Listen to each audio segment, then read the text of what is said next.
Welcome back to the Lazy Mud Podcast, and we back like we never left. And since you back, go ahead and subscribe if you haven't done so already. Today we have another episode. I'm excited, super excited, super excited. This gentleman is coming to us from Dallas, Texas. Okay, D-Town Stand Up. Phenomenal artist, street artist. Also has work in galleries now. Has really had a full career experience and has pushed through so he can do his art full time on his own terms.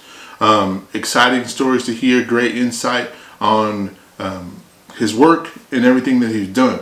So, without further ado, Jermey, welcome to the podcast. Listen, it takes wisdom to grab these sneakers and spin them. Cut a couple of linen and match them up with the denim call. Davidito, he'll cook it up like a kilo. And have your Air Ones appropriate with the stilo. He's no Lilo, but he's mean with the stitch. Appreciate you. Thank you for having me. So tell the audience a little bit about yourself, where you're from, that kind of stuff. Yeah, so my name is Jeremy Biggers. I'm an artist based out of Dallas, Texas. I've been painting for 27-ish years, but I've been an artist my whole life. I've been painting, drawing, just making art for as long as I can remember. And yeah, that's the gist of it. I'm a full-time, freelance artist that works in the gallery space as well as the mural, street art, public art space. Okay, dope. So let's kind of go back and start from the beginning. Like you said, you're 27 years into this now. Yeah. What kind of got you started along that journey? Just walk us through that a little bit.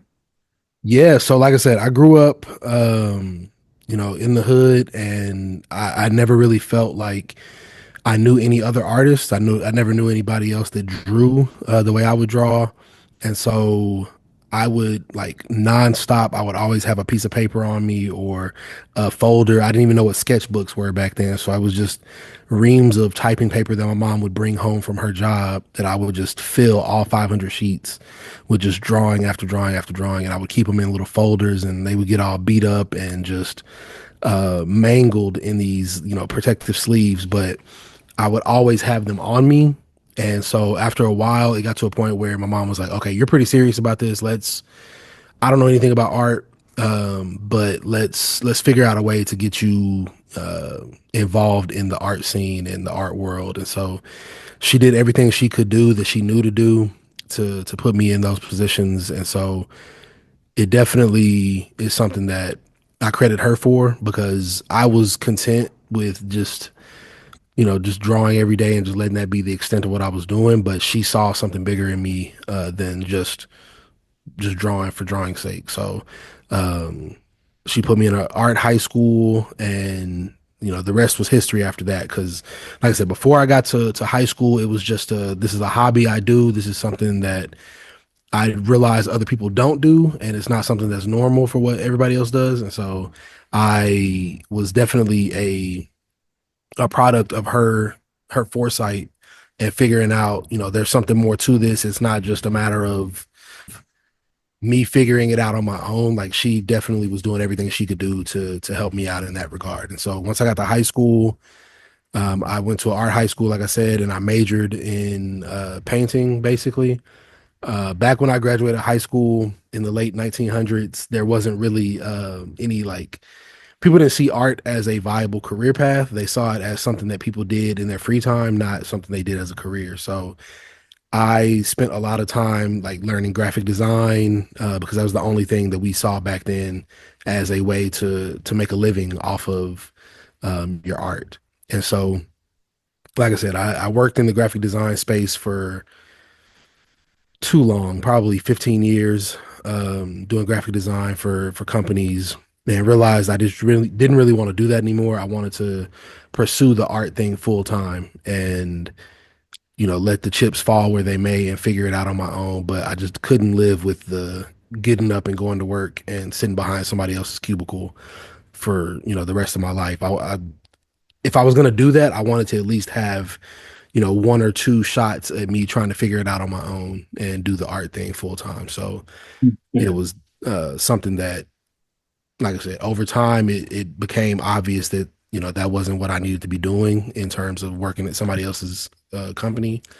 And yeah, it's been me doing freelance, full-time art ever since. Okay. So, there's a bunch of things you mentioned in there that I want to kind of go back and touch on, but first, just kind of staying with your process and growth, right? You said you ended up going to an art high school. Um, Tell me a little bit about the skills and things you developed and how that may have opened up your eye to more things, right? In studying art. So the part of the reason why I say that my undergrad degree is in art. Right. Word, okay. I started my journey very, very young. I used to be drawing on everything, drawing Right. myself in the Bible and like all kinds of little stuff in front of my Bible and just creating and sketching and whatever. And in elementary school, getting ready to leave elementary, we used to have these art competitions all the time. I'm from Houston, Texas, by the way, so shout out to Texas on that one. Hey, But they had a art school downtown, and you could apply for a mhm. scholarship. And I ended up winning a scholarship my fifth grade year, and then Nice. renewing it for the whole year because it was based off of semesters. But I started art and then kind of moved to ceramics, so I do a little bit of everything. That's fire. But in dabbling into the education part of it, how did that expand not only your skill set but also your view on art? Yeah, definitely. So coming up, I only did pencil and paper. Like that was it. That was the extent of what I was doing, because that's all I knew. And being at an art high school and seeing so many different other viable art forms, be that painting, be that ceramics, be that photography, all of those things, we were introduced to in high school. And I learned, the things that I did want to do, and I learned the things that I didn't want to do. And I think going to an art high school where it's um, a concentrated effort to introduce you to as many things as possible. Like I said, I learned pretty quickly. Drawing takes, it's a skill set, but it takes a lot of time to be able to draw something to the level that I was trying to draw things. And my canvas up to that point was 8.5 by 11 typing sheets, and so that's the biggest I could go at that point. If it wouldn't fit on a clipboard, I couldn't do it. And so as I got to high school, I realized, I need to go a lot bigger. There's, the standard sheet in our high school was 18 by 24, and so going from an 8.5 by 11 to an 18 by 24, that feels like a massive jump, Mhm. because it is really a massive jump. Like it's a huge jump. And being able to, work on a composition that's that scale, trying to do that with pencil was just not something that was going to be, I wasn't going to be able to keep up trying to do it that way. So it became, okay, let me see what this charcoal is talking about. Let me see what painting is talking about. Let me see what, oil pastels are talking about, chalk pastels are talking about. And in doing all of these things, I realized, okay, I'm really big on color. I really enjoy doing things that have, a vibrancy to them. I know, even in black and whites, like I still like to have a certain level of value in those pieces. And so, like I said, I fell in love with how quickly I could make an image with other materials. And so it became okay, pencil is out the door. Let me figure out other ways to get to the completed image a lot faster. And so, um, I really envied everybody that was in the photography class. Like I thought that was just the coolest thing ever.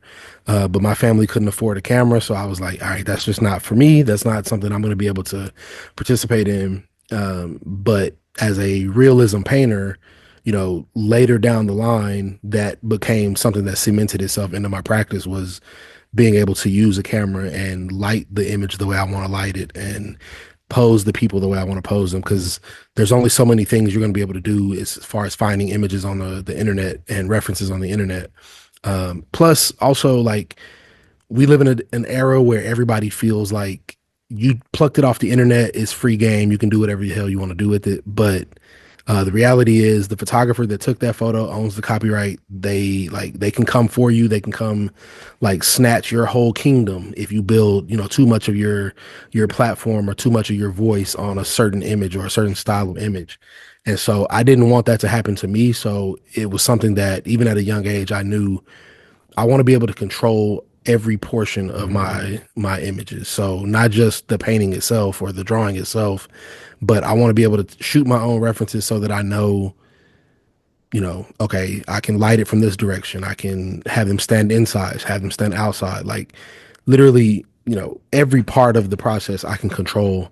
And that's something that I still do now. So I think while I started in trying to just create images, it made it more about my ability to complete the storytelling and complete the entire process of storytelling through my work. And so, like I said, I picked up photography, and at the time when I picked up photography, the cameras had, started being video cameras as well. And so because I had HD 4K quality on my camera already, people were just like, yo, you should shoot videos. You should come, shoot my wedding. You should come shoot these music videos for me. And so then it became a progression of, well, I have the camera.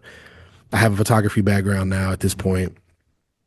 It's how hard can it be to, shoot video? And so then it became a necessity and kind of a way that I figured out to hustle to pay bills so that I didn't have to do commissions and other stuff like that. I was, shooting corporate headshots. I was shooting weddings. Like I was just hustling and grinding and doing everything that I could do so that I could paint the stuff that I actually wanted to paint and not paint what other people wanted me to paint for them. So you mentioned earlier working in graphic design and that being your means to an end for a while. So one, I guess talk a little bit about that experience and what are some of the things that you were able to draw from that to incorporate into your business and what you do now. Definitely, I would say the graphic design part of things helped me become a better business person. It helped me learn to talk to clients. It helped me learn to, decipher client speak and figure out, what is it that they're actually trying to do when I am doing commissions or when I am doing a painting, even if it's not something for somebody else and it's something that I'm doing as my own or for my own. It taught me to be more concise with my language and be a lot more whatever the thing that I'm trying to communicate, to do it in less information, to do it in less steps. And so I learned, okay, this is what we're trying to get to. This is how it can be misconstrued. This is how it can be taken. Am I okay with that? Do I want to change, maybe do something different? And so it taught me through, the graphic design process, but as well as just dealing with clients in general. This is the psyche of how people operate. This is what they're thinking about. These are the things that they're seeing in the work that I might not be seeing, like blind spots. That, I have my intentions and I have, concepts of what I'm trying to do, but how other people receive it is not really something that I get to control. And so, trying to figure out a way to take as much of that process out, for people. And like I said, they're going to see what they want to see in a work. They're going to, however it connects with them emotionally is going to connect with them. But there are times where, like I said, I'll go super heavy with the conceptualization so that I can try to think through every possible, well, somebody's going to take it this way or somebody's going to see it this way, or, this imagery is going to lean this way. And so, like I said, it's something that I consider. It's not something that is the end all be all decision maker all the time, but it is something that's part of my process to figure out, how are people going to take this, depending on the subject matter. Ever in that space, do you feel like that restricts you or dampen whatever message or story that you're trying to tell, right? Like, Yeah. It's you're in that space sometimes, well, at least from the beginning, art for me was a way to just express myself and to get stuff out and to, hey, no, I saw that, can I do it? And then what's my take and twist on it? And then now to a point to where, okay, I'm producing the product that's potentially for somebody else. How much restriction does that give you on getting your vision out? And what has been your process of trying to work through that from a mental standpoint and creative standpoint? Yeah, I think for me, I had to separate, the work that I'm doing for other people from the work that I'm doing for myself. And when I'm doing work for other people, I recognize that they're using my hands, my skill set, my ability. Um, they're used like I'm basically working their idea through my skill set and through my abilities. And so when I'm working for a client or I've been hired to do, whatever the job is, they have concepts, they have ideas, they have things that they want to execute. They have brand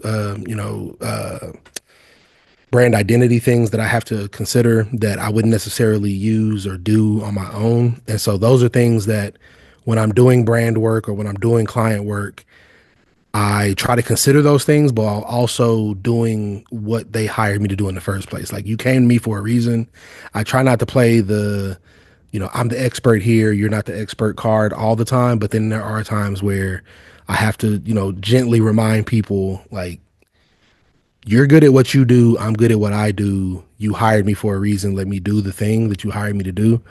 But for the most part, I try to make work that's going to be true and authentic to myself and my process and my workflow and my visual language, but also fit whatever it is that they're trying to do for their brand and for their thing. So especially when you're working with a big company like a Nike or um, you know, any of the other companies that I've had, the pleasure of working with, like McDonald's or the Cowboys or the Mavericks, like they have a vision for what they want their stuff to look like, and you have to be respectful of, they spent a lot of time, a lot of resources, a lot of money in developing their visual language and developing their mode of storytelling. And I have to do my best to get in where I fit in and not try to come in and be like, yo, I'm the artist and you're just gonna do what I like, this is what we do. And like you can come in with that energy if you want to, and maybe it's efficient for a lot of people. I haven't found success doing it that way. So I try to, you know, have some sort of compromise in the work. And I think a lot of times young artists especially, when artists come into the game, they feel like, I shouldn't have to compromise what I'm doing, and this cheapens the work, or it makes the work not about, what I truly got into this to do it in the first place. And in a sense, sure, I can rock with that. Like I understand that. I 100% get it. But on the other hand, you can't have both ways. Like you can't want to be in the corporate space. You can't want to be in the brand deal space. You can't want to do, client work and then also want to only make the work that you make. And so the way I kind of reconcile that with myself is I'll do the client work to be able to fund the stuff that I actually want to do. So I'll suck it up and do whatever they're asking me to do within reason. I'll do that stuff so that I can, take that check, throw it towards the stuff that I actually want to make, the paintings that I actually want to create. And so, again, it's a lot crazier now in terms of the scope and the scale of the projects, but it's the same principle as when I first started. Like I'm doing these hustle gigs just so I can paint the stuff that I actually want to paint, so I don't have to necessarily do a lot of commissions. So part of that for me is just right, learning how to play the game, right? Yeah. And in doing that though, you go from a place where you have a job, you're secure, and then what gives you the courage or the energy to say, hey, I'm going to jump out here and be an entrepreneur, right? And play the game my way. Talk to us a little bit about what that looked like for you. What was that journey? What was the thing that gave you the push to say, I'm gonna go ahead and do it? Um, I think it was a number of factors. I think it was a perfect storm scenario for me. When I had my day job, I I was one of those people that, once I started working, I was always with the job. Like I never didn't have a job. And I fell into the belief that, in order to be an adult, in order to be somebody that's a productive, member of society, you have to have a job. You got to keep a job. You can do the art stuff on the side. You can do it as a side hustle. But you have to have a job. You got to have benefits. You got to have a steady income. And so I would have fully, stayed at my job, my first job. I probably still would be there. But what ended up happening was my mom passed away. And when she passed away, it was something that was somewhat sudden. It was like she got diagnosed with cancer, and then 6 months later, she was gone. In that 6 months, we as a family had to come to terms with, my mom being, the rock of our family and the foundation of our family. We all had to come to terms with, like, we have to grow up, we have to mature really quickly, because she was so good at what she did that we didn't even realize we were being, like, sheltered a little bit. Like, she was protecting us from a lot of stuff and keeping us from a lot of, you don't have to worry about that. I'll take care of that. I'll handle that. I'll do this.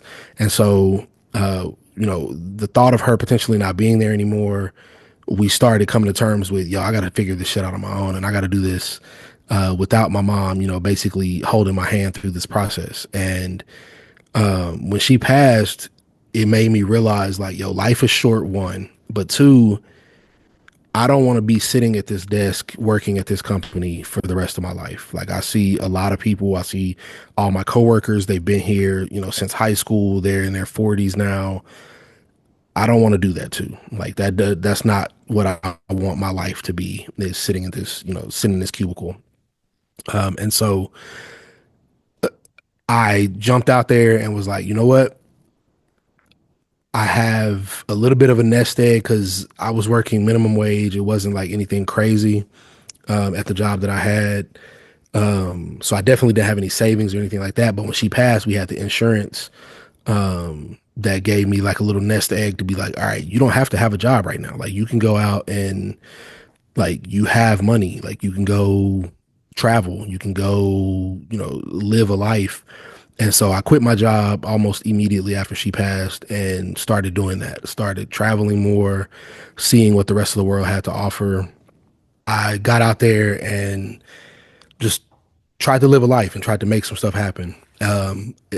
I wasn't ready mentally to be out there like that. And so I ended up having to get a second job.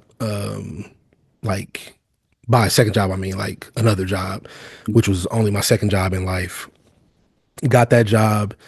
And I felt myself after a few years, it probably, so I think I did like 2 years, no job, just living off of, that insurance check. And then I was like, okay, I got to get a job because I can't just keep burning through this money. I got to go like do something else. And so I got a job, and I felt myself after a few years falling into the same trap that I fell into the first job, where I was just getting too comfortable.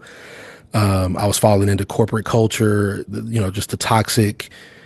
Every day I'm stressing myself out because, we don't know if there's going to be layoffs. We don't know, like, there's just a lot of stuff going on, just corporate stuff that you got to deal with. And so, I, again, perfect storm situation where our office was being renovated. We were moving to a new building.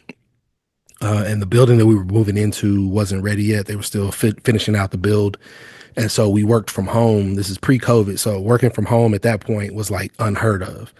And so we worked from home for, I want to say, about 9 months. And, just like with COVID, like, when you're working from home, yeah, you get the work done, but you do the work so quickly so that you can get back to just living your regular life and doing the other stuff that you want to do. I was doing that, and then it came time, I want to say it was like August 1st of that year. They were like, okay, we're back in the office. I need everybody to report back to the office. And I just couldn't see myself giving up the freedom that I had gained, in those 9 months. And it became to a point where, like, I was getting paid $15 an hour at that job, and I was getting $15 an hour, basically $150 a day before taxes. But then I was charging, like, at that point, I was charging like $50 to $100 an hour for my freelance, like, art stuff and other stuff. So it was just like, I can go sit at this desk be tied to this office for 8 hours a day, but I'm only leaving with $150 every 2 weeks before taxes. Or I can just get out here and just be like, nah, I'm not coming back.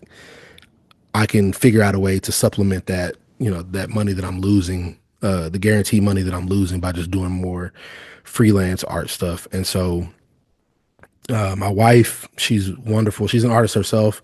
And at the time we weren't married yet, but we had been together for a few years.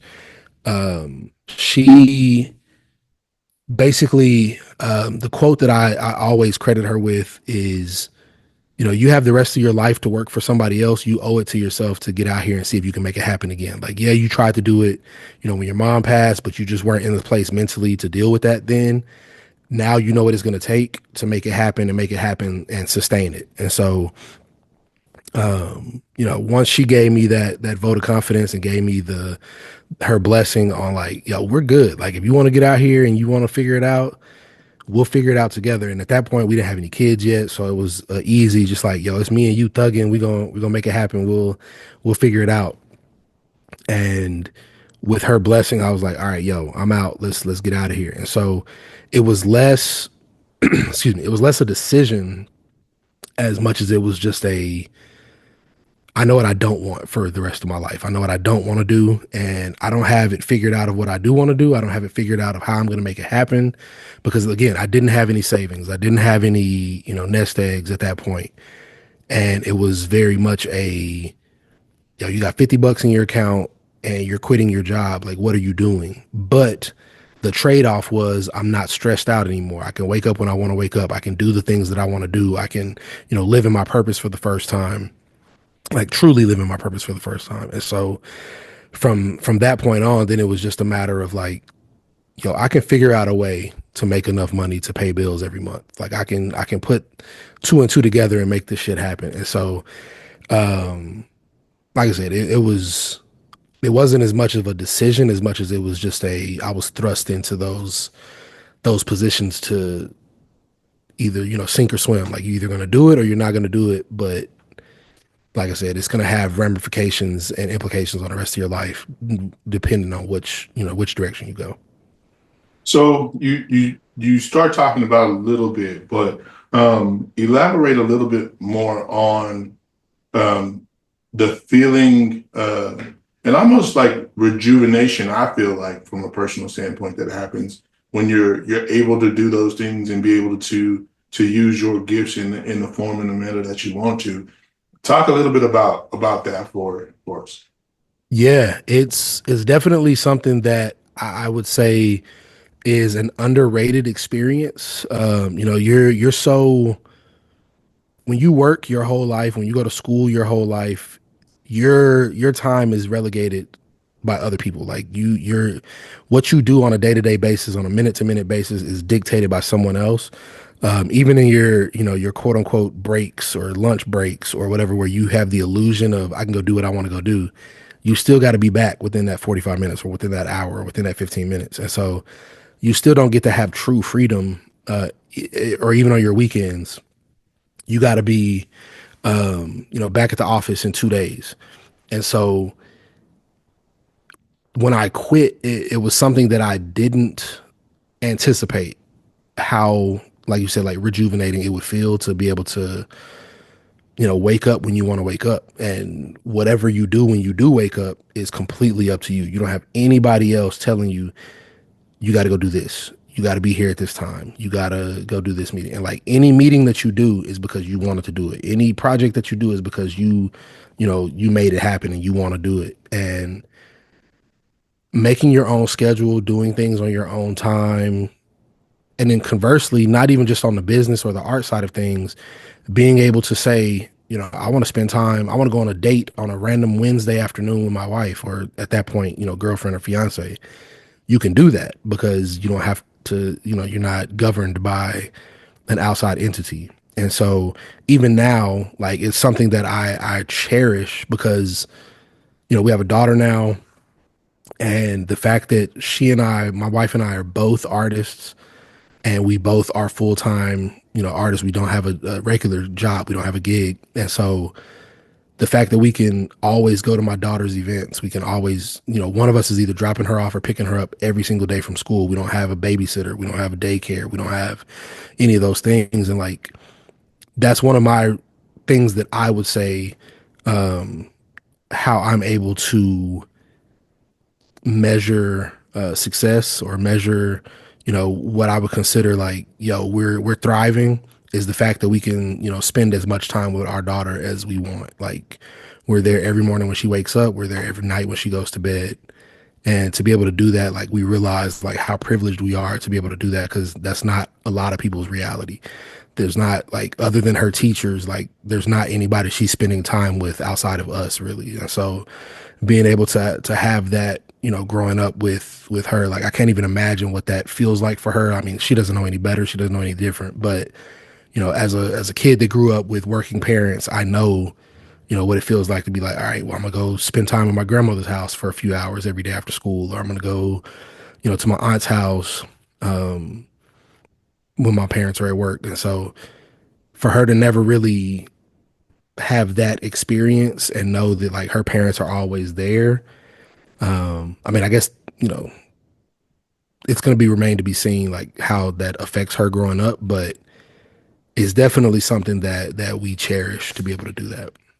Yeah, that'll definitely be powerful um, for her, and definitely a shift in family and family life and how she sees family from versus maybe how you have grown up or your wife has grown up. So, um, next question, I want to jump into a little bit of the art side of what you're doing. I've seen a couple different pieces from you online, and obviously see all the spray cans behind you. So, talk to me a little bit about that side of it, like what got you into street art and throwing up murals versus Mhm. just staying, on the canvas and keeping it, in that 8x11 or 12x14 frame. And now that you Yeah. have to try to cover a whole wall. Yeah. It's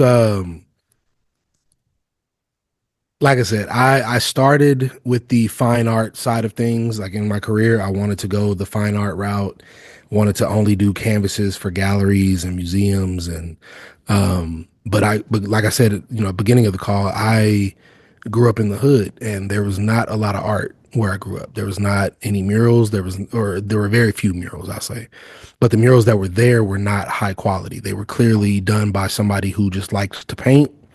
It wasn't done by a true, what I would consider a professional. And so as I got older and more mature in my own practice, I realized it's my responsibility as an artist that grew up in the same neighborhoods that a lot of other people grow up in. It's my responsibility to bring the art to them because the art world, whether that be museums, whether that be galleries, they don't do a great job, or they do a great job of making people not feel welcome. They don't do a great job of making it warm and inviting, and so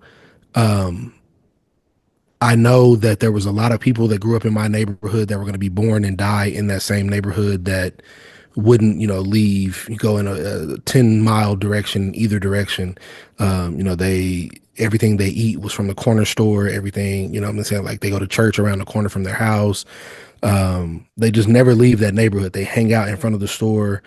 And that was the reality of where I grew up. And so, one of my goals when I got, it was probably 2015 or so, one of my goals was to bring high quality art to regular people that, again, didn't feel welcome in those quote unquote prestigious spaces. And so, because I had the ability to paint, I was like, yo, I want to paint murals and bring fine art to the regular folks. And it not be so stuffy because sometimes museums are like really stuffy, galleries are really stuffy. You can't get close enough to the work. You got to back up. You feel like you got people watching over your shoulder to make sure you're not damaging the work. And I didn't want that feeling for my work. I wanted to bring it to regular people and have them, if you want to get up on it, if you want to really look at it, you can, really get up on it. You can really look at it. You can dissect it and see, how it was that I created it.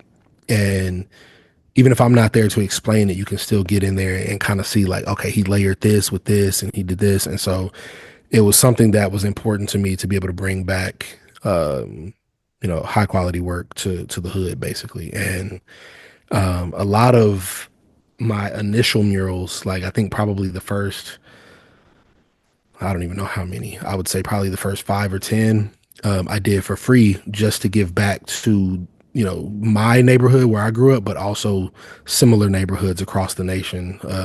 Whether it was somewhere that, like I said, it just didn't have to necessarily be where I grew up. It just had to be somewhere like where I grew up. And just because my ethos at that time and still is was to just give back to the people that wouldn't otherwise see it. So, just for audience sake and knowledge of, where are some of the places where people could possibly see your murals, state, city, so on and so forth? Yeah. So with murals, um it's such a fleeting thing with the murals. With the fine art side of things, people are a lot more precious with the fine art stuff, so that tends to stick around for a little bit longer. People hold on to those paintings for a little bit longer, but just the nature of murals and where they exist, be that buildings or whatever, they tend to disappear rather quickly. Whether that be somebody tore the building down to build an apartment complex, or a new tenant came in and they painted over the mural so that they could put up their own mural for whatever business they were opening in that building. And so it's always hard to tell people like, go here, you'll see this mural, or go here, you'll see this mural, because by the time you get there, it might not even be there anymore. But like I said, I've been fortunate enough that I've gotten to paint, here in Dallas, in Houston, in Denver, Detroit, LA, New York, and a few other like smaller cities like um, OKC and some other places, but Charlotte. But yeah, like I said, it's definitely the goal is to try to paint as many as I can stand to do, and always travel and always get out there and paint even more of them and make them exist. Even here in Dallas, we have what we call a free wall. And when I have free time and I just want to hang out with the homies, we go out there and just, throw something up at the free wall. And again, that's just one of those like, I wasn't commissioned to do this. Nobody hired me to do this. This is just art that I'm giving away to the people. You can come take pictures with it or do whatever. But that's, like I said, that's something that's super vital to my practice. So, typically on the show, I'll ask people, what is your from your own work that you've designed, painted, whatever the case may be. What would you say is your top 5 things you've created? Quick interruption. Website is coming. All right, there's several things on there that you'll be able to purchase. I have some different T-shirts and merch and stuff that you can purchase. But if you want to order a pair of customs from me, there will be a full sheet there that you can fill out with all the information needed, so we can get started on taking your dream or your vision and putting it on a shoe. Stay tuned. Back to the podcast. That's real tough. I paint a lot. I do a lot of projects. I think the last few years, I think I've done close to 50 studio works per year, and maybe 15 to 20 murals per year for the last few years. So it's tough to say my top 5. I think I'll say the first time I painted in Brooklyn, um, it was a huge turning point in my career, I think.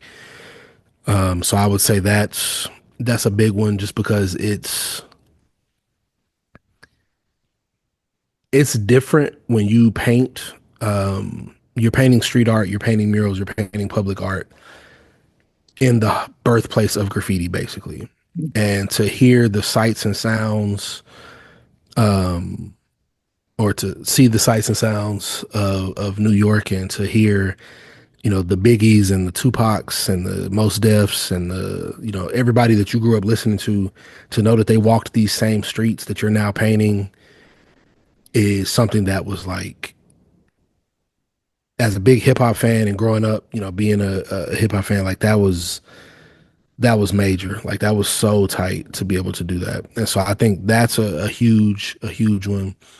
Um, I think as far as like the murals, I think I got to do a top five and a top five murals and a top five fine art thing. But I think the mural I painted in DC of my daughter, that's a huge one. Just because of the everything that went into that. It's a long, super long story, but it was a mural that I painted of my daughter that ended up getting painted over in under, like, I think it only stayed up for like maybe 2 or 3 hours before they covered it. And so it was another one of those like super hurtful, super emotionally draining project, Yeah. but the outpouring of love that like the homies and the other folks, like it was definitely something like, there's a silver lining even when things are as terrible as they can be seemingly. So that's another big one for me. um Man, back in 2021 I started a series called Defiant, um and it was, I think that whole series, not just one piece from that series, but I think that entire series is another one. That series was about, I've been painting and doing the art thing for a very long time and have been trying to get into these quote unquote prestigious spaces, like the museums, and getting the looks of specific galleries here in the city, and just couldn't get any traction. And I was seeing the things that other people, like, the things that they were championing, the artists that they were showing, the type of work that they were showing, and not even on some hating stuff, but I was like, yo, if I see the stuff that y'all hang, I see the stuff that y'all show, and it's not for me, it's not my cup of tea, but you're not going to tell me that what I do isn't valid as well, or it's not as valuable as well. So I started this series called Defiant that was about taking up as much space as possible and not shrinking yourself in a world that's constantly asking you to shrink yourself as a Black person. And so the series was about, I want to go find the people in my life that are the most extra. Because in a world that's asking you to shrink yourself as a Black person, telling you how you wear your hair is ghetto, how you speak is unprofessional, how you, any number of things that we get told all the time. I wanted the series to be like, if you're going out and being extra anyway in a world that's asking you to shrink yourself or acclimate at every turn, that is an act of defiance, because you're drawing attention to yourself. You're, saying, nah, I'm going to be my full authentic self no matter what. I don't care how it makes you feel. I don't care how uncomfortable you are because of that. And I wanted to highlight those people in my life that were moving through the world in that way. And so in that taking up as much space as possible, I wanted the pieces to physically take up as much space as possible, but I also wanted the subject matter and the energy of the piece to take up as much space as possible. So I think that was another turning point in my career, because, it was the first time, I have a studio, I have this big space, I can, make work in this space. It was the first time that I was like, yo, let me utilize the space. And so I have a wall on the back side of my studio that is, probably 10 to 12 feet wide, but it's 9 feet tall. And so I just got a roll of canvas, tacked it up, and I was like, all right, I'm going to try to marry the mural side of my practice and the fine art side of my practice and do these massive 6 foot by 8 foot canvases that, like I said, I've never done any painting, like oil paintings that size. And so I wanted to see, I want to make something because I'm not getting these looks at these museums and these galleries. I want to make some work that is so undeniable that they look crazy not Not coming to me, or they look crazy not dealing with me. And so um thankfully I have a gallery here that, she's in a similar boat to me. She hasn't been working as long. Like, she came from the finance sector, but she's always been an art lover. Her family always collected art, and she opened a gallery, the November before. And so she had always supported me and supported what I did. And she was just like, yo, let me know when you want to do a show, and I got you. I got the space, and we can make it happen. And so we ended up doing that show that following August, featuring these works. And it was a, super hit. Like, all the pieces sold out. It was crazy. It was the first time I sold, because like I said, I made $15 an hour at my last job, which came out to like 32K after taxes, a year. And then one of those pieces from that show sold for more than 32K. So it was like one of those, I made more on one painting than I did in my whole year at my last day job. And so it was definitely one of those full full circle moments of being like, yo, like, I'm doing the right thing. I'm making things happen. So yeah, I think, like I said, the that was a turning point because it kind of put everything else that I've been doing since then kind of in motion, in terms of making bigger works, making more impactful works, making works that are more personal, and not just painting for painting's sake, but actually using my voice and trying to say things through the work. And so before then the works were just like, I'm painting because I can paint and I'm nice with it, but there was no like substance to it really. Like, it was just a painting for painting's sake. And so, like I said, I know that's not five, but I think those are the major things that I could think of off the top of my head that kind of like turning point, uh, turning point moments in my career. Yeah, I could definitely relate in a lot of different ways. There's some things that you talked about, that that definitely ringed off in my head, right? Like, I think about my experience in undergrad and being, you have to paint this way or do these things and take these classes or whatever. And I wanted to paint on different mediums. Like, I wanted to go and paint on the back of skateboards or Right. shoot, like I do custom shoots and that kind of stuff. Like, I wanted to Yeah. do some of that stuff. I don't want to be on a traditional canvas and they're building canvas and stretching Yeah. material and then paint. You know what I'm saying? Like, I wanted to do stuff that were a little bit different, and a little bit more out of the box. And I was also more into like fashion and clothes and that kind of stuff too. So I wanted to combine some of those things, but I definitely felt some of that restriction and stuff that happens there. But you said the same thing a couple times while we were talking. One earlier, you mentioned about being able to tell a story with your art, and then this last description. How has that shown up more in your artwork? And how important do you feel it is to be able to tell a story with the work that you're doing?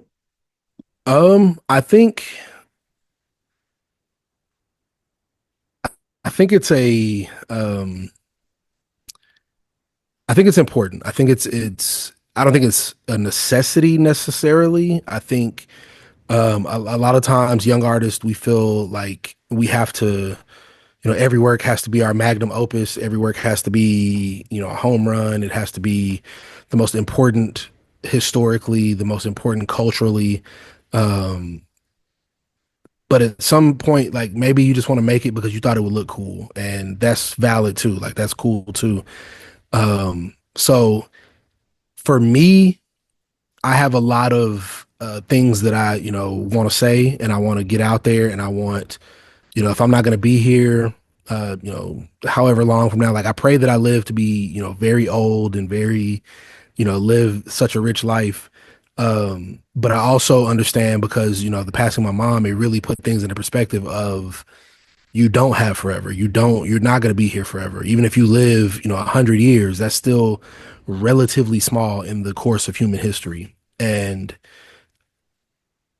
because I'm aware of that, and that's something that's constantly, in my mind, I'm always trying to make work and I'm always trying to work. And I treat every piece as if this is going to be my last piece, do I want it to just be like some bullshit piece that doesn't really mean anything? Or do I want to actually, say something with it? Do I actually want to use it as, something that's going to speak to someone else? And so for me, it's important to have those conversations. But in that same vein, like there are times where I'm doing paintings just for painting's sake because I'm just like, I feel like painting. I don't really feel like coming up with a concept. I don't really feel like, reinventing the wheel or making something that's the most earth shattering conceptually. Like I don't feel like doing all that. I just want to paint. And in those moments, I just paint. I just make something that I'm like, all right, cool. This is something to scratch that itch. It exists. I made it exist. Now it's out of my head. I can move on to something else. But then there are other times where, just to give you an example of some of the concepts or the series that I've been working on the last 5 or so years, one series was about the unspoken burden that Black men carry and body image issues within the Black male community. 'Cause I feel like that's something that we don't talk about, we don't deal with. When we bring those types of things up, people are like laughing. People are like, "Come on, bro! Like, man up! Like, come on, bro! You can't have body image issues as a dude." Because, like I said, there's no safe place for Black men to talk about that. You can't talk to your significant other about it. You can't bring it up to your boys because you're gonna get clowned. You're gonna whatever. So the Unspoken Burdens series was about, with all the other things that are a human experience of self, body image issues, being self-conscious about certain things, like I said, everything that's just a human experience. On top of that, Black men have to then also, while struggling with all of those things, have to go out in a world that's actively hunting them, that's actively trying to get rid of them, exterminate them. And so you have like this unspoken, you're dealing with all of these things mentally, but also that you actively are being like hunted. So you got to like, while your brain is clouded with all this other shit, you also have to be like on high alert. And so it was a whole series about that. But then there was another series that followed that one up, about the myth of the Black absentee father. I did a whole series of those paintings because we always hear about the absentee Black father, and Black fathers aren't present in the households and all these other things. But statistically, in my research and doing that series, I found out Black men are actually the most present in their families' lives and in their children's lives. And so it was another one of those, like, why are we being, fed this narrative? What are the reasons for this? And I personally didn't know any deadbeat dudes. Like every dude that I know with a kid was like manning up and owning that shit and was in their families' lives and in their kids' lives. And so I wanted to celebrate the people in my life that had kids that were, doing what they needed to do, take care of their business. And so that was that series. And there was another series, like I said, the Defiant series. And then the series after that was what? After the Defiant series was my Combustible series, which is based on a James Baldwin quote: "To be Black in America and relatively conscious is to be in a constant state of rage." And so I did a series of paintings that were black and white with these moments of fiery pre-eruption, like whether it be, you held the feeling of that rage, it made it all the way to your mouth, and you said some things. You stop it in your chest, you stop it in your throat. And so it was just these black and white images with these fiery red, fiery orange moments in the paintings to kind of, it was the first time that even though I'm painting people, I didn't want the person or the people that I was painting to be the subject matter. I wanted the feeling, that rage and that emotion to be the subject matter. So those paintings are really dark, and they're really like dark subject matter wise, but they're also really dark, chromatically. Um, because like I said, I wanted that fire to be the focal point of those. Um, and then on to the series that I'm working on now. I grew up a huge basketball fan. I played basketball growing up. It was something that was a huge part of my life.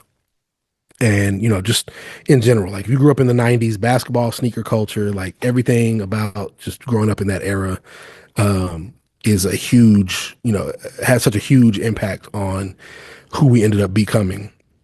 And the series that I'm working on now, I don't even have a title for it yet. I'm literally on the first couple of paintings. Like it's very, very, very brand new. Um, but it's Black people's impact on culture through the lens of 90s basketball.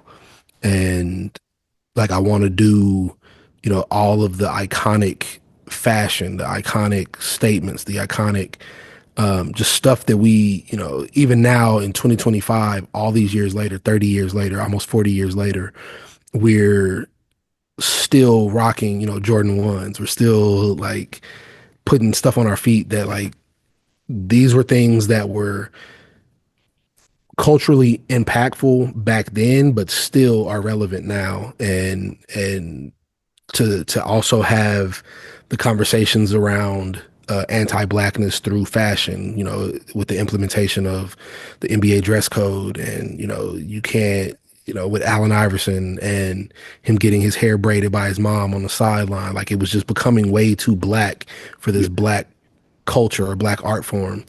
And so I've been wanting to do a basketball series for a long, long time and just couldn't justify like how do I spend the time and necessary energy to paint this? Because who's gonna want a 8 foot tall, NBA painting that's not an NBA player? Like that super shrinks my audience by doing this series. So I've been putting it off for like 3 years, maybe more than that actually, because it's 2025 now. So I've been putting it off for like 4 years. Um, but now I felt like the time was right to do that. So I think all that to say, like, I think storytelling in the work for me is important, but it's not necessary per se. I think you can be just as valid because I think a lot of times, not to keep rambling, but I think a lot of times we as Black artists are forced into having to have a deeper meaning with our work, whereas no other racial group has to have like deep, everything has to be a super crazy ornate story. Sometimes people are just making stuff because it's cool. Sometimes people are just making stuff because they're compelled to make it. Sometimes you know they're doing the exploration of the materials themselves, and all of those art forms are valid. But for whatever reason, when it's considered quote unquote Black art, it has to be attached to some sort of trauma or some sort of story or some sort of, it has to come from a place of he's making art, but he grew up in poverty, or he grew like it has to be from these it has to be from those points of view for people to see them as valuable or valid. So like I said, I think it's dangerous to say that it has to have meaning or it has to have a story behind it. Um, Even though a lot of my works do have like a narrative behind them. Yeah, I think that's definitely powerful. I mean, you mentioned earlier, one, being able to make art for yourself, two, being able to make art for the customer, but this also gives another lane, right? To be able to have something that has a voice and tell a story. And speaking in that space, sometimes that may be safer to be able to put out art and share your viewpoint through that voice than being in a space to where you're in harm, right? But you're still doing your part in that spot when it comes to being Black and sharing your voice and that those type of things. But there's a lot of things in there that you touched on that I would like love to dive into, but I'm gonna have to say that for another time. I'm gonna shift gears really quick. You mentioned both hip hop and basketball here. So I got two questions for you in that. Give me your top five hip hop artists. Oh man. And Damn. two, I need your Mount Rushmore for basketball and why. Ooh. Okay, so like I said, I grew up in the 80s and 90s. So what I would consider the golden age of hip hop. The late '90s. I was in high school, and so my favorite. I'm gonna go with just my favorites. I'm not gonna say that that's necessarily the best to ever do it. Yeah. But like Lupe Fiasco is like one of my Okay. like top tier dudes. Big push. Okay. Like Mos Def, Yeah. Gotcha. Kweli, Nas, Jay Z, like anything, basically all of the East Coast stuff that came out in that like late '90s, early 2000s. Um, I still listen to this day. Like there are things that, um, like I said, that's my.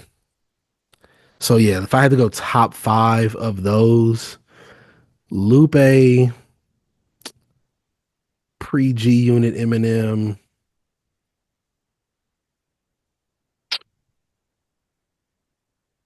I'm gonna count Black Star as one, so I can get Quali and Most in there together.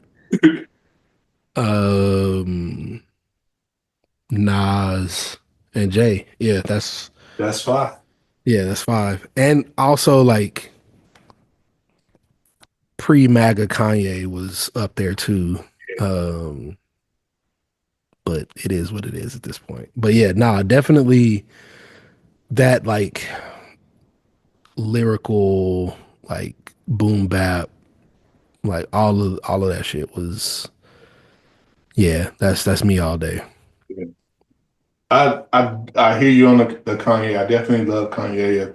I got some of them playing in the car right now, but um, I I have some sympathy for him because I feel like after his mom died, Yeah, he made that left, and it's just been like I don't know. I feel like he didn't have that rock anymore, right? Like you spoke yeah, to a little bit of that in your personal, yeah.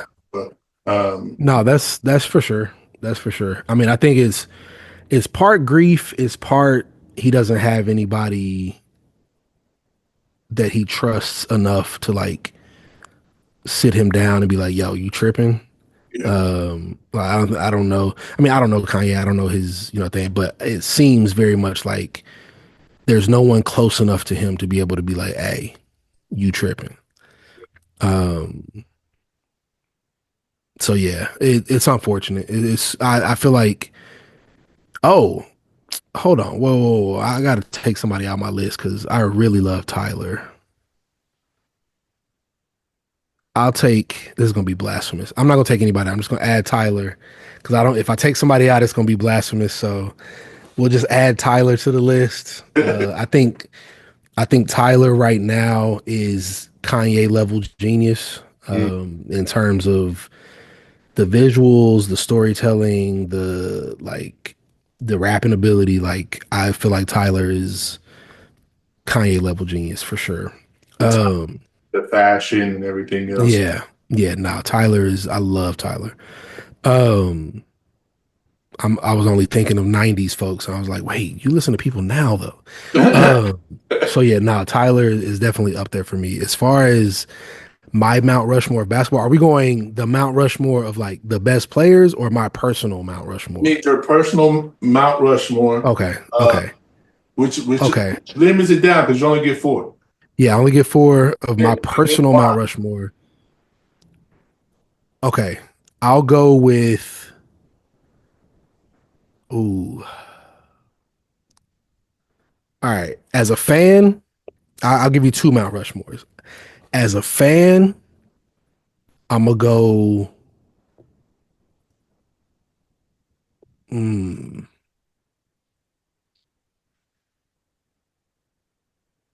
as a fan, like just me watching basketball as a fan, I would say Jordan, Bron, Dirk,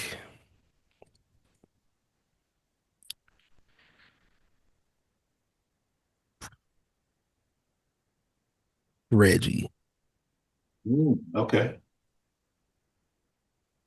as a fan, Okay. with some honorable mentions in there. But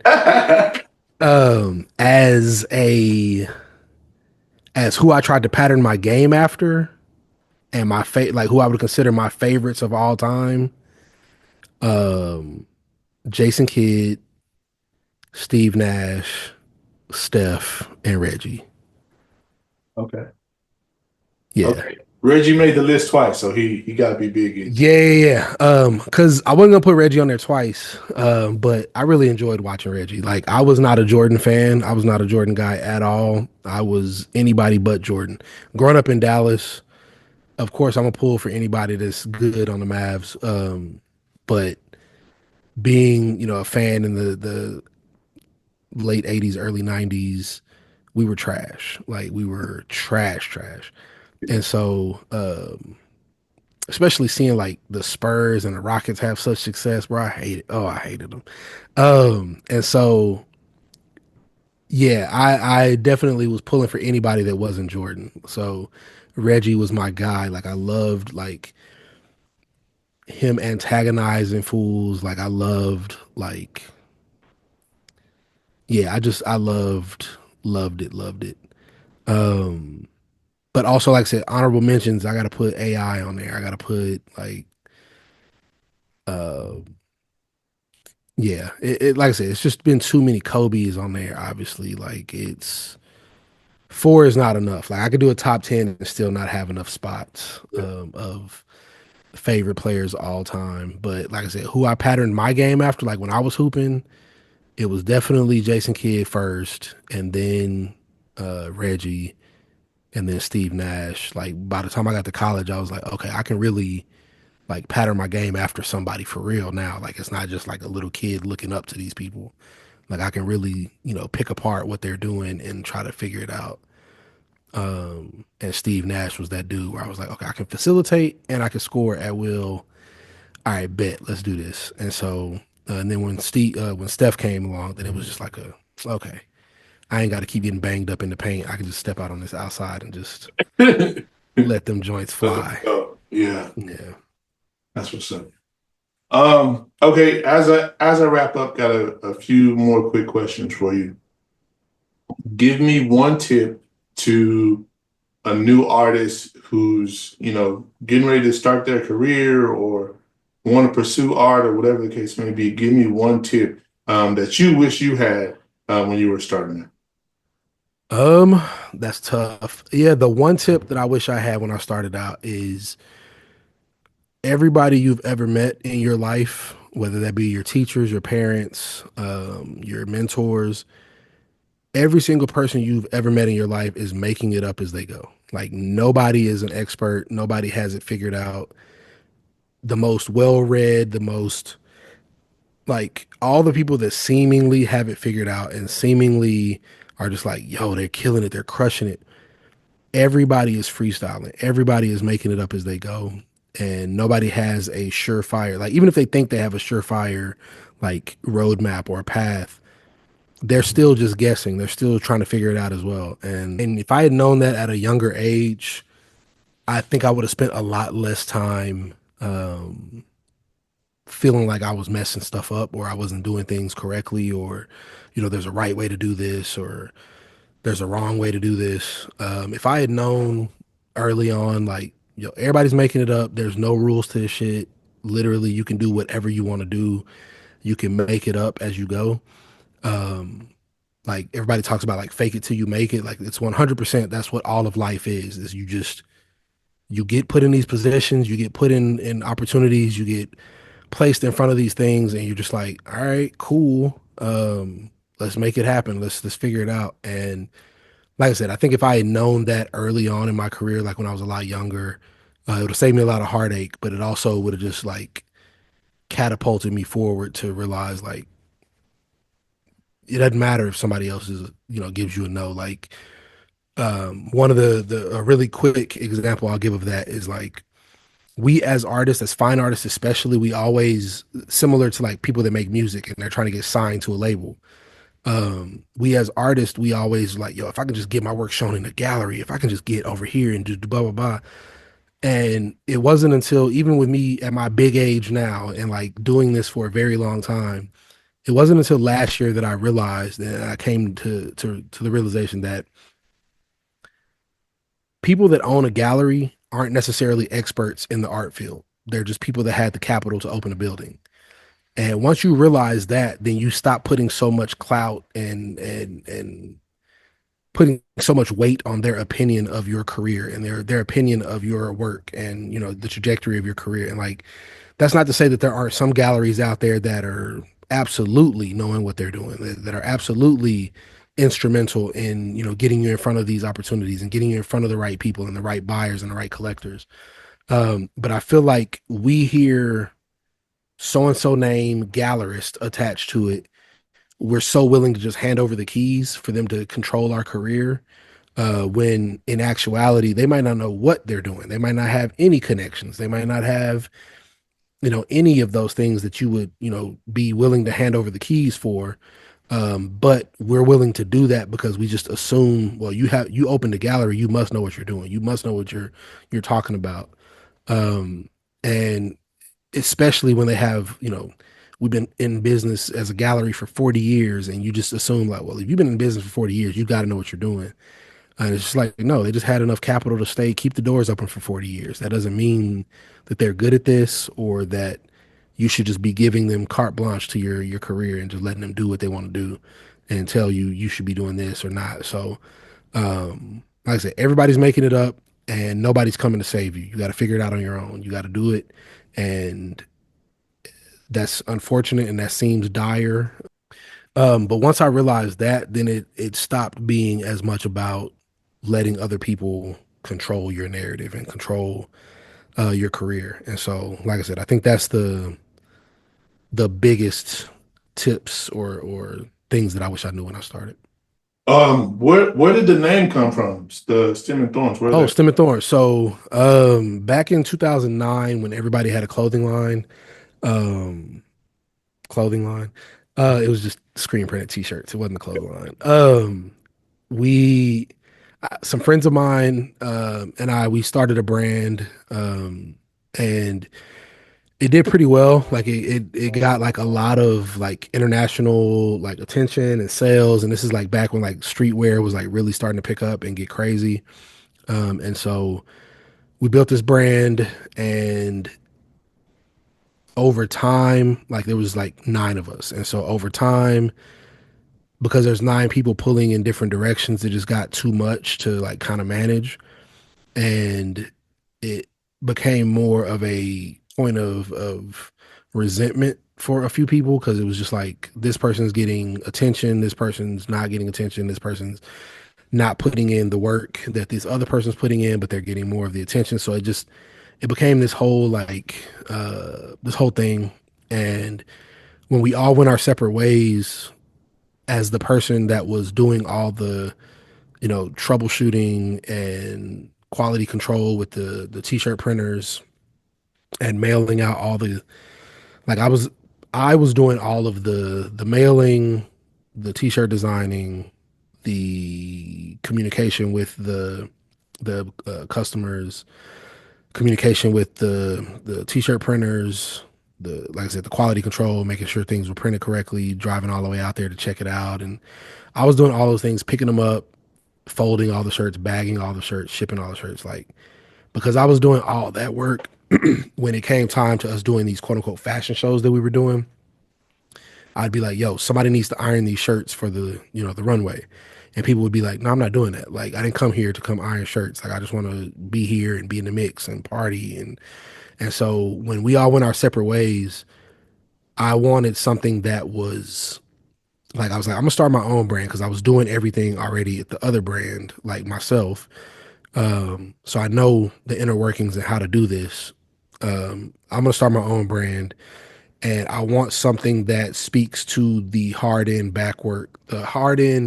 Sorry, the back end work is just as important, if not more important, than the stuff you see on the front end. So I was like, I need something that speaks to that sentiment of you got to put in the back end work. You can't just show up to the parties. Like you got to like put in the work to earn, going to these parties or throwing these parties. And so I don't know how I ultimately landed on it. I know I wanted a logo that had an ampersand in it because I'm a designer. I just wanted something with an ampersand in it. It just looked cooler to me. And I was like, all right, so I need two words. I need two or three words with an ampersand in it. Cool. And then somehow I don't know how the hell I landed on like the concept of a rose, and people see a rose and using it as like now the art side of things. Like people will come to an art exhibition and recognize the rose or the paintings as the beautiful part of the process. They'll come to the exhibition, they'll spend time with the rose, they'll do all the things. But if I ask those same people to come sit in the studio with me for the 9 months, 8 hours a day that it took me to make those paintings, very few people would show up. And so I was like, okay, people recognize the rose for its beauty, but without the thorns protecting it so that it can make it to maturation, and without the stem giving it its nutrients to, feed it so that it can get to the final product, you would never see the rose. And so I was like, all right, so the stem and the thorn are the important parts of, or just as important as the rose itself. And so I ended up on the, like I said, like stem and thorn being the reminder that the back end work is just as important. Lastly, where can people find you? Where can they follow you at? How can they purchase some of your artwork? Yeah, so I'm Stem and Thorn everywhere. STEMANDTHORN. I'm on Instagram, TikTok, YouTube, Pinterest. Like literally, if you find me anywhere under that name, you'll find me everywhere under that name. And as far as like buying the work, you can reach out to me. You can reach out to my gallery, Dacia Board Gallery here in Dallas. Either way, we'll make it happen. We'll get it. We'll get it. So, but yeah, that's basically where you can find me. You can view my work on my Instagram. You can view my work on do like time lapse videos on YouTube and TikTok. And then my website, just myname.com, jermeybiggers.com. With that, thank you for being on the podcast, man. I greatly appreciate you coming on. Absolutely. Appreciate you for having me. Boom. There we have it, people. Another episode, another phenomenal episode. Thank you, Stems and Thorns, Jermey, for being on the podcast. I greatly appreciate it, man. Phenomenal story. Great insight. Remember, people, if you want to take your art and make it a career, follow your passion, there's ways and paths to do that. You're hearing these stories right here on the Lace 'em Up podcast. Yes. If you haven't subscribed, please do so. If you have a comment, leave it in the description box. If you have questions you want me to ask the artists that are coming on, throw those in the description box too. Maybe we can incorporate some of those questions if they're things that you're curious about. Okay? Also, let me know who else should be on the podcast. We can try to reach out to them and get them on the pod as well. Remember, people, fear is fake. Creating is problem solving. Peace. Listen, it takes wisdom to grab these sneakers and spin them. Cut a couple of linen and match them up with the denim called Davidito. He'll cook it up like a kilo and have your Air Ones appropriate with the stilo. He's no Lilo, but he's mean with the stitch. Got supreme lean dreams with a season to kiss.